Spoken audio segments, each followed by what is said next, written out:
Merci de nous retrouver sur infolive.tv. Voici les titres de l'actualité. Le conseiller juridique du gouvernement, Menachem Mazouz, a affirmé ce jeudi qu'il n'existe aucune raison légale interdisant de détruire le domicile du terroriste qui a mené une attaque contre le centre talmudique à Jérusalem ou contre Hossam Douayat, responsable de l'attentat meurtrier de ce mercredi dans la capitale d'Israël.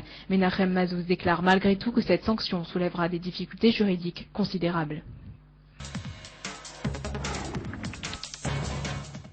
Selon un responsable de la défense, l'échange des prisonniers entre Israël et le Hezbollah devrait se dérouler dans une semaine, au fer desquels l'émissaire israélien chargé du dossier d'Eldad Regev et Ehud Goldwasser est actuellement en Europe afin d'en discuter avec le médiateur allemand Gerhard Konrad. C'est la première fois que les deux hommes se rencontrent pour débattre des informations que les militants chiites s'apprêtent à soumettre aux Nations Unies au sujet du navigateur israélien Ron Arad, disparu au Liban depuis 1986. Le Hamas refuse de transmettre tout signe de vie supplémentaire, vidéo ou lettre du soldat israélien Gilad Shalit, retenu captif, tant qu'Israël restera sur ces mêmes exigences concernant l'échange des prisonniers. Osama Al-Mouaziani accuse l'État hébreu de vouloir empêcher la transaction établie à travers le médiateur égyptien et demande à ce qu'Israël accepte les conditions posées par le groupe islamiste.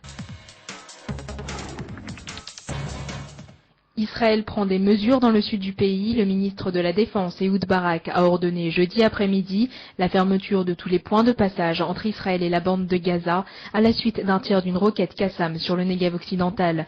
Avant cette nouvelle violation des accords de trêve, Tsahal avait permis à plus de 70 camions d'acheminer de la marchandise dans Gaza.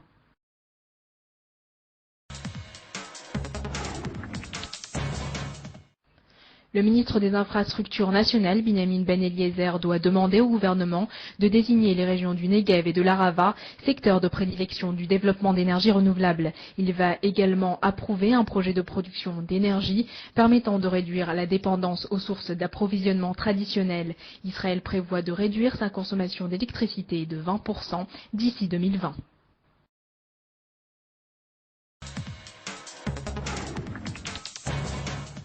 Ingrid Betancourt, enfin libre depuis ce mercredi soir. Les services secrets israéliens ont par ailleurs activement participé à la préparation et à la réalisation de l'opération.